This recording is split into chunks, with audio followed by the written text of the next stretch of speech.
There's a certain kind of man who watches other guys sliding into DMs, buying drinks for strangers, memorizing pickup lines like they're studying for a final exam, and he just doesn't.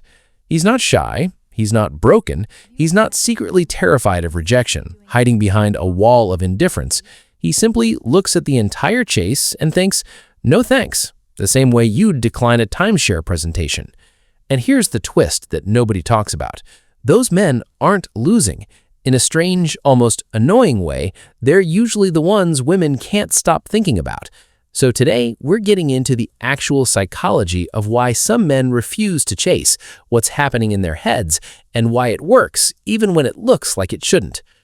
Let's start with the obvious question. Isn't chasing just normal? Isn't that how dating has worked since the dawn of time? Sort of. Evolutionary psychologists have long pointed out that pursuit behavior is baked into a lot of male mating strategies. But here's what gets left out of the highlight reel. Pursuit was never supposed to look like begging. Somewhere along the way, showing interest got confused with abandoning your entire personality to prove you're worthy of someone's attention. And the men who don't chase have, whether they realize it or not, figured out the difference. A lot of this comes down to something psychologists call an internal locus of control. Basically, whether you believe your worth and outcomes come from inside you or from other people's reactions to you.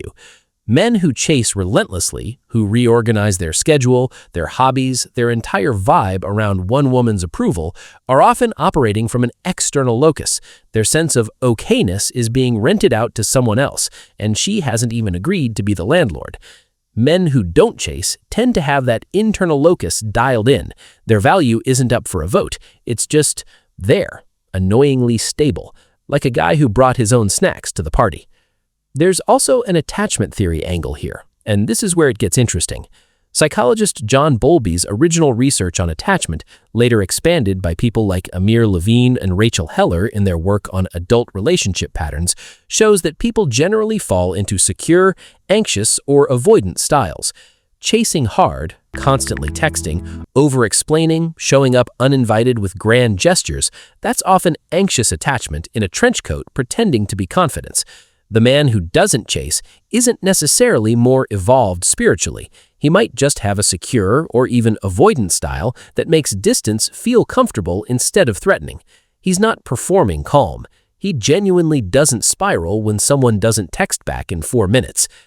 Now here's the part that explains why this behavior is so magnetic, even though it looks almost rude on paper. Humans are wired to value what's scarce and to distrust what's handed to us too easily. This is basically the entire plot of every limited edition sneaker drop in history. Robert Cialdini, who spent decades studying influence and persuasion, identified scarcity as one of the most powerful psychological triggers we have. When a man chases hard, he's flooding the market. He's telling you, without meaning to, that his attention is unlimited, available, no waiting required. When a man doesn't chase, he's accidentally activating scarcity. Not because he's playing games, but because he genuinely has a life that isn't built around waiting for a reply. There's also something almost comedic about how self-assured this behavior looks from the outside, while feeling, internally, completely unremarkable to the guy doing it. He's not thinking, "I must remain mysterious." He's thinking, "I have a dentist appointment and a five-a-side game tonight. I'll text her later."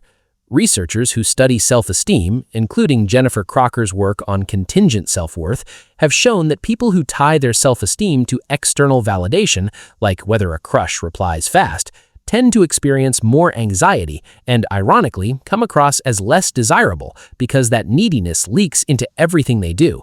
Meanwhile, the guy whose self-worth isn't contingent on her Wednesday afternoon text reply just seems, for lack of a better word, unbothered. And unbothered is disturbingly attractive. It's also worth saying, because people often twist this into some manipulative strategy, that the men who genuinely don't chase aren't doing it as a technique. The second it becomes a calculated move, a playing hard to get strategy borrowed from a YouTube comment section, it stops working because people can smell performance from a mile away. Psychologists have actually studied playing hard to get directly, and the findings are almost funny. People are more attracted to those who are hard to get overall, but easy for them specifically to get. In other words, it's not about being cold to everyone. It's about being genuinely selective so that when interest does show up, it feels earned instead of desperate. So the real psychology of the man who doesn't chase isn't indifference, and it isn't strategy either. It's regulation. It's a nervous system that doesn't treat a woman's attention like oxygen. It's a sense of identity that existed long before she walked into the room and will keep existing whether or not she stays.